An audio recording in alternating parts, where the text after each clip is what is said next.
Mistakes I made on the ICW. Travelling south on the ICW canals, you get used to leaving red marks to starboard and green to port.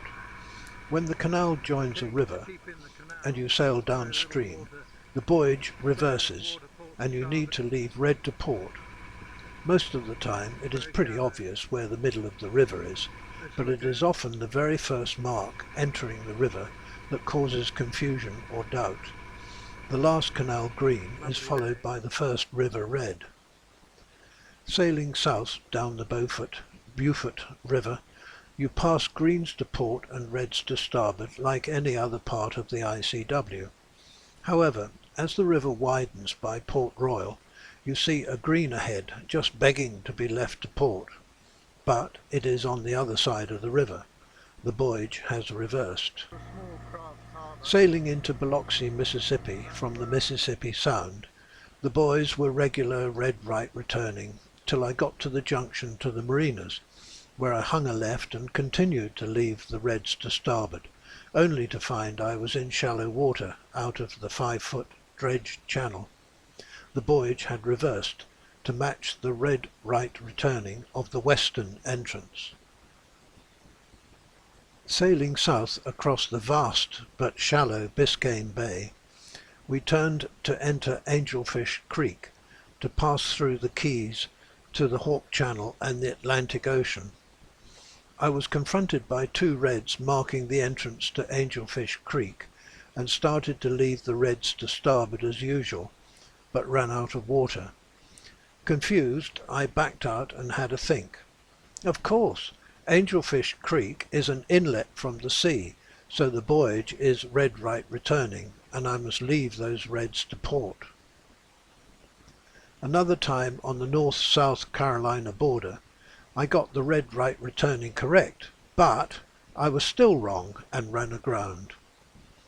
I had picked a sheltered spot to anchor just up Calabash Creek off the Little River Inlet. The creek entrance was marked with 2 reds 30 yards apart, which to my mind marked a shoal. I drove in at half tide and anchored without problem, and stayed there a couple of days as a storm front blew over. Yeah, it's puffing today. I left near low water to catch the flood up Little River and ran aground close to the second red on my port side. As it was on the flood, I had just to wait 20 minutes and we floated off again, which gave me time to work out what I'd done wrong. Both reds were marked number 2. Strange. Then it dawned on me. One red number 2 was for the Little River and the first red in South Carolina, and the other red number 2 was the first red for Calabash Creek.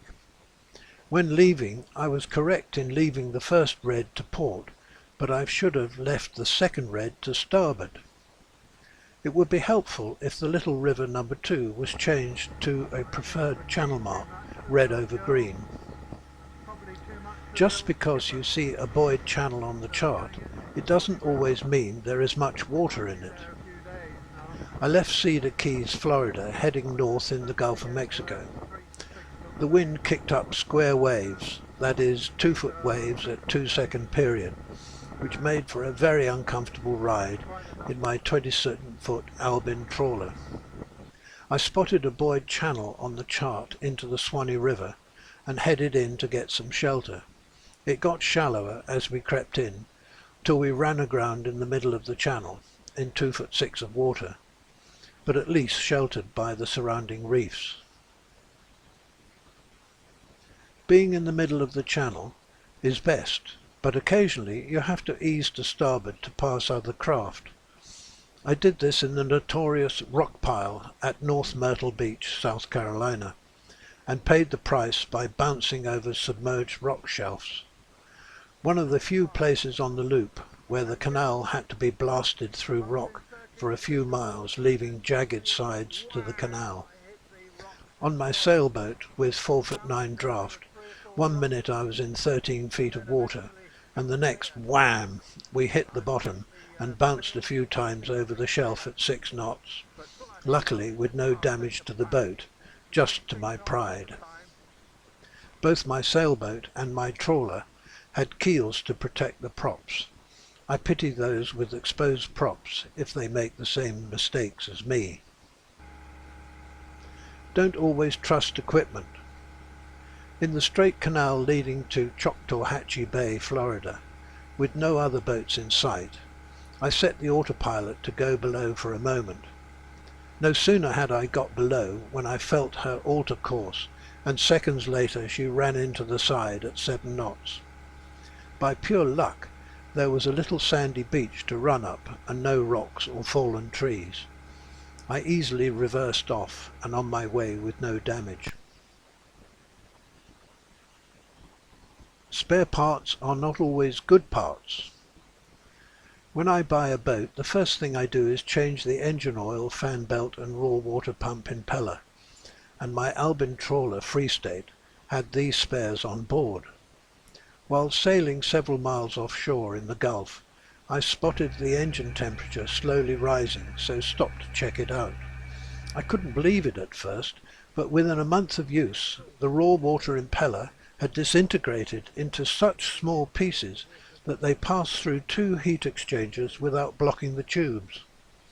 The spare impeller I had fitted was so old that the rubber had hardened and become brittle.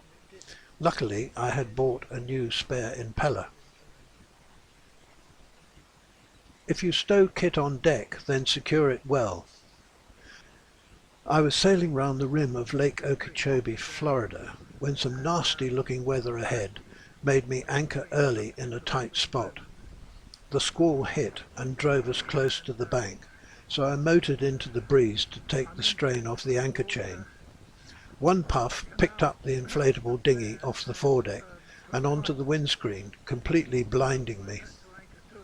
I had secured it with just its painter and stern line, which allowed it to take off and rotate 90 degrees. Obviously not enough lashings. We live and learn, and if we are lucky, we survive to learn some more.